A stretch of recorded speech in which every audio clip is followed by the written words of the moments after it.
नमस्कार सांग मैंने मु पुष्पा आपण मानक स्वागत करुच्ची आ एक सुंदर वीडियो को एठी मो मुंड कुंडे की गाधेवा को गली। घर आसवा पर बहुत ड्रेस रही जाइतिला ताकू आज सफा कली। जेहेतु मो रूममेट मानकर नाइट शिफ्ट से मैंने सोई तो मु टीवी रूम को आसिकी घर लोक सह कथा हेबा सहित बिस्कुट और बादाम पकड़ा खाऊली। आम टीवी रूम रु झरकार दृश्य किसी एमती थिला तो नेचर को देखी देखिका बसती। जेहेतु सेकेंड शिफ्ट थिला कंपनी पई रेडी हेली।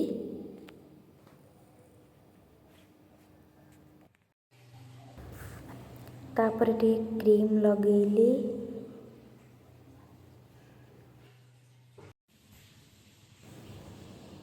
तापर टिके बिंदी लगेली।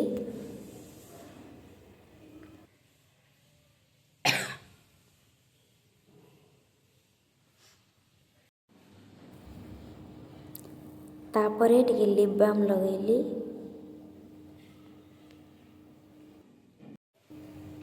तापर एबे फाइनली मु जाउची मो कर्मस्थल को।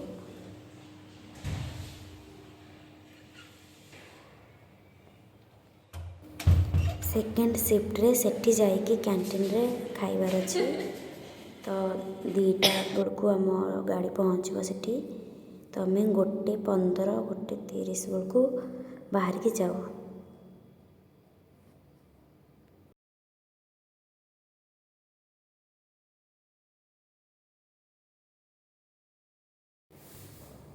कंपनी रो प्राइवेसी जोगु कंपनी भितर आम कौन वीडियो करिपारिबु नाही तेणु रिटर्न समय जहाँ वीडियो करूँ।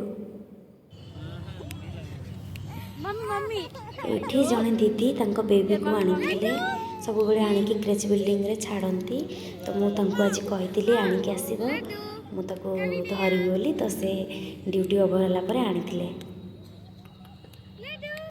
काई प्रज्ञा प्रज्ञा एलो कुआडे पळेला तब तो आसी जाइछ एमती भल कि एडी भल कि आसब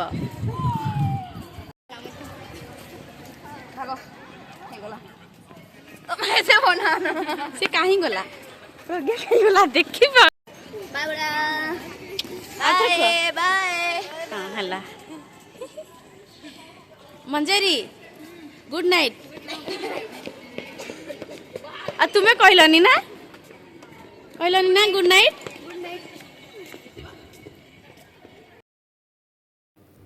एटा होची मो ब्लॉग मु ए ब्लॉग रे रहूची।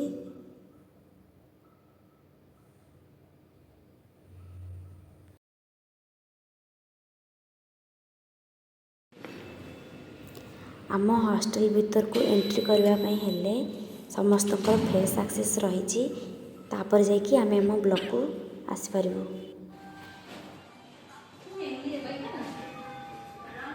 ठीक है मैं अकेली जा रही हूँ।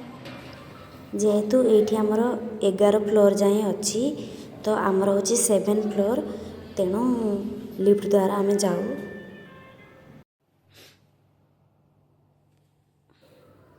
तो मु आसिकी ड्रेस चेंज करदेली आउ बिंदी रखिकी फेस वाश करने गली।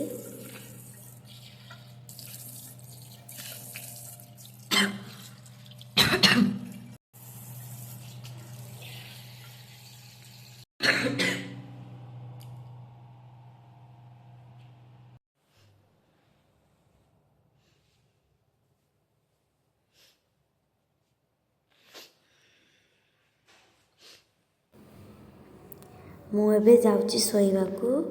टाटा वीडियोटी जदि भल लगी लाइक शेयर एंड सब्सक्राइब करने को भूलिए। Good night.